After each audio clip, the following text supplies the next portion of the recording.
pas hujan rintik-rintik gitu. Tiba-tiba pohon bambu kan mentelung gini ya guys. Barat gini, pohon bambu ini tiba-tiba merunduk ini. Saya pas di jembatan tiba-tiba merunduk terus belok gini. Sik gini. Ini pas menghalangi jalan saya.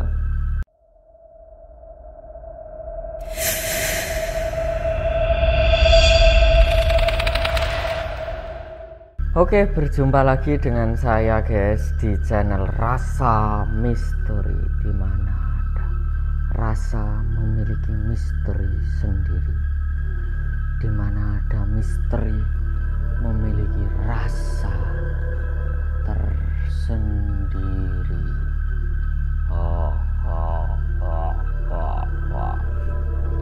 Oke guys, selamat malam. Selamat menonton, dan belum tentu teman-teman yang nonton ini malam. Pembuatannya sih malam, ini jam 11 malam. Tapi selamat menyaksikan teman-teman Rasa Misteri yang beriman, yang berbudi pekerti dan beriman kepada Gusti Allah Subhanahu wa taala. Saya akan menceritakan beberapa kisah sih. Beberapa kisah misteri yang saya alami belum lama ini. Suatu malam saya ini sepeda motoran sendirian dari rumah temen. Waktu sepeda motoran itu saya melintasi sebuah jalan sepi yang kanan kirinya ini pohon tebu, dan itu nggak ada lampu sama sekali. Jadi lampu sumber penerangannya itu hanya dari sepeda motor saya itu tadi. Waktu saya naik sepeda motor, tiba-tiba ini dari kejauhan kelihatan ada orang berdiri di pinggir jalan, kayak ada tugu itu, duduk di tugu itu. Setelah duduk di tugu itu, saya lihat ini orang mau numpang ke pasar atau gimana itu. Karena biasanya kalau jam 2 malam itu kan ada mbak-mbak mau ke pasar. Saya lihat dari jauh itu kok nggak melambaikan tangan. Akhirnya pas saya simpangan gini, pas orangnya di depan itu, saya lihat gini, orangnya juga ikut lihat gini.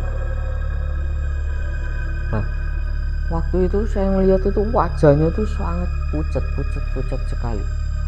Bukan putih loh ya, tapi pucat. Pucatnya itu kayak seperti manusia nggak punya darah gitu.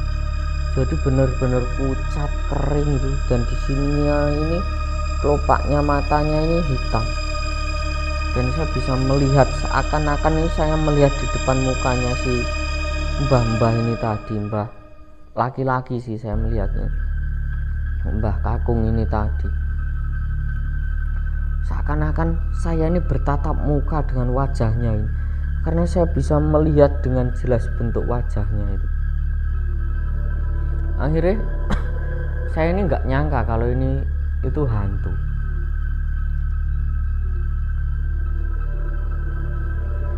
Nggak nyangka kalau itu hantu.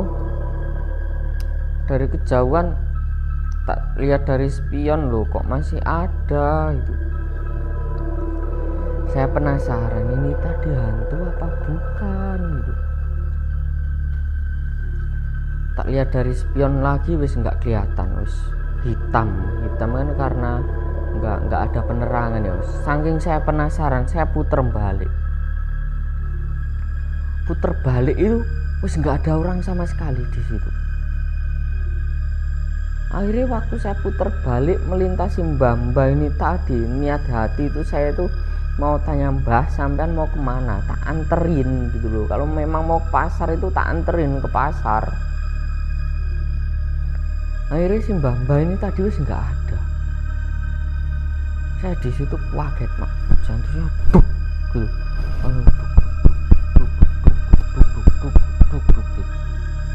wis berdetak kencang, jantungnya berdetak kencang. Akhirnya saya ketakutan merinding, seluruh tubuh saya merinding, jantung saya bergetar. Akhirnya saya sepeda motor saya gas, saya saya ngebut, karena kebetulan juga di Mojokerto ini sekarang alhamdulillah nggak ada jalan yang jelek, meskipun itu di tengah sawah, jalannya itu sudah cor-coran. Akhirnya ya wis, saya ini ngebut gitu.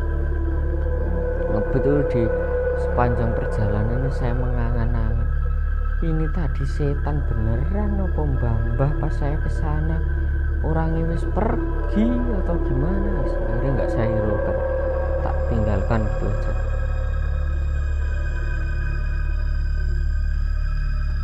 Setelah itu baru kemarin 4 hari yang lalu, sekarang ini hari Selasa, kejadiannya hari Jumat, 4 atau 5 hari yang lalu lah. Itu saya pulang kerja Jumat, kan saya pulang dari kantor itu sekitar jam setengah 6. Saya sampai rumah itu sekitar jam 6 lebih 10 menit. Terus di sebelah barat rumah saya ini kan ada jembatan. Habis jembatan itu ada pohon bambu. Kebetulan itu pas hujan ya. Pas hujan rintik-rintik gitu. Tiba-tiba pohon bambu kan mentelung gini ya guys. Barat gini, pohon bambu ini tiba-tiba merunduk ini. Saya pas di jembatan tiba-tiba merunduk terus belok gini. Sik gini. Ini pas menghalangi jalan saya. Nah itu konon biasanya itu kalau pohon bambu merunduk seperti itu konon ceritanya itu ada sosok gendruwo yang lagi mainan, atau anakan gendruwo yang lagi mainan sama pohon bambu ini tadi. Karena saya ini nggak mikir kalau saya ini ditakut-takutin ya, akhirnya ranting bambu ini saya ayun-ayunkan pakai tangan kanan. Wes jangan di tengah jalan, saya mau lewat, minggir saya itu sambil tak rok-rok gini. Tiba-tiba pohon bambu ini tadi yang mendelong tidur ke tengah jalan gini tadi, ini muter ke sini, setelah itu naik lagi, berdiri seperti sedia kala. Sampai sekarang itu pohon bambunya masih berdiri. Dan saya nggak nyangka kalau itu tuh memang saya sampai ditakut-takutin, itu saya nggak nyangka. Terus saya sampai di rumah, seluruh bulu kuduk saya ini merinding, karena kebetulan anak istri saya itu lagi mudik ke Jember. Seluruh tubuh saya ini merinding semua. Saya bilang gini sama ibu, lek kamu itu memang makhluk gaib, mau ganggu saya, ojo ganggu aku, jangan ganggu saya ini lo nggak pernah ganggu sampean, saya nggak pernah ngusik sampean, saya nggak pernah ngusir sampean, saya bilang gitu. Lek sampean mau nyopo saya, mau menyapa saya nggak apa-apa, tapi jangan sampai nakut-nakutin, jangan niat buruk sama saya, istri saya dan seluruh anak keturunan saya, apalagi ganggu ke orang-orang yang main ke rumah saya bilang gitu. Wis balio nanggon asal usule sampean, sudah kembali ke asal usul sampean, saya bilang gitu, ke rumah sampean, saya bilang gitu. Akhirnya merinding ini tadi wis hilang.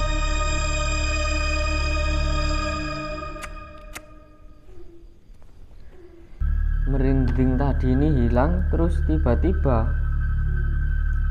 kan saya di rumah sendirian tiduran, pintu kamar itu saya tutup, tapi tidak rapat, masih buka sedikit. Lampu kamar saya matikan, lampu di depan nggak saya matikan. Maksud saya cekin ada sinar yang masuk ke kamar saya, jadi nggak terlalu gelap.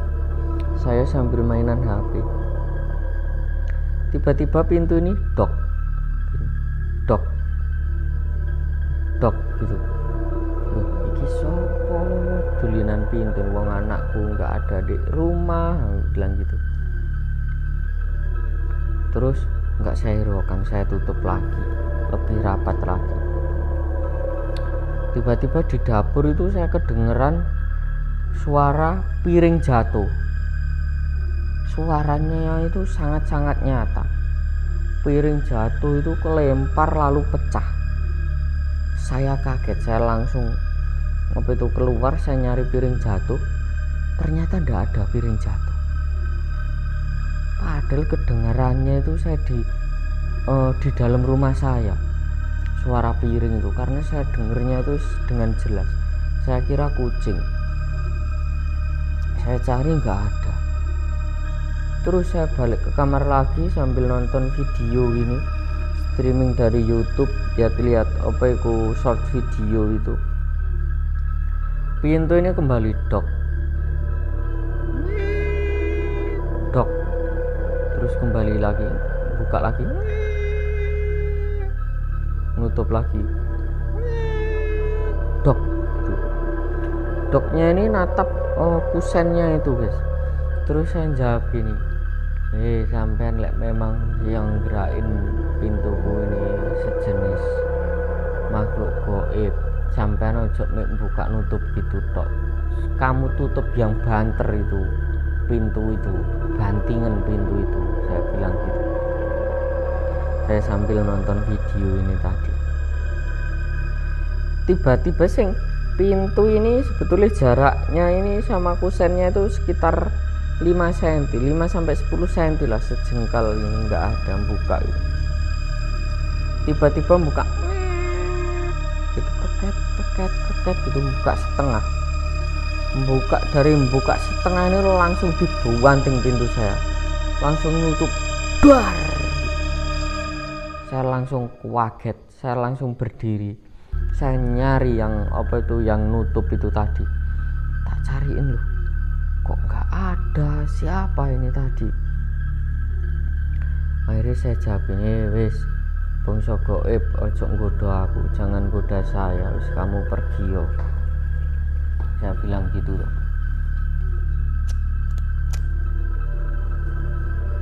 Akhirnya dari situ wis nggak gangguin lagi. Alhamdulillah sampai sekarang wis nggak ada gangguan seperti itu lagi. Terus ada satu cerita lagi. Saya ini kan hobinya mancing malam. Mancing malam di Sungai Brantas Mojokerto situ. Waktu saya mancing nyari spot, saya itu nemu pohon, apa itu namanya, pohon bambu. Saya naik sepeda motor mau saya parkir, tiba-tiba itu di situ tuh ada bapak-bapak, kakek-kakek lebih tepatnya, bukan bapak, kakek-kakek berteduh di bawah pohon bambu itu. Dia ini gini sama apa itu, gimana bahasanya, jadi dengkulnya itu dilipat, terus tangannya ini di atas dengkul, terus wajahnya ini nunduk ke sini. Waktu kena sepeda motor, sinar sepeda motor itu tadi, bapak-bapak ini ndangak gini. Terus saya bilang, "Mbah, nuwun sewu, kula ajenge mancing, titip parkir sepeda motor," saya gitu. "Mohon maaf Mbah, saya mau mancing." Saya ini kan nggak nyangka kalau ternyata itu tuh makhluk goib. Beliaunya ini nggak jawab, diem aja. Wajahnya itu nggak pucet seperti yang pertama tadi, nggak pucet gitu. Tak, saya kira ya wong biasa, manusia biasa. Nah, karena spot Kali Brantas itu kan sama pemukiman rumah itu sangat-sangat jauh, sekitar 800 sampai 1 kilo, mungkin 1,5 kilo.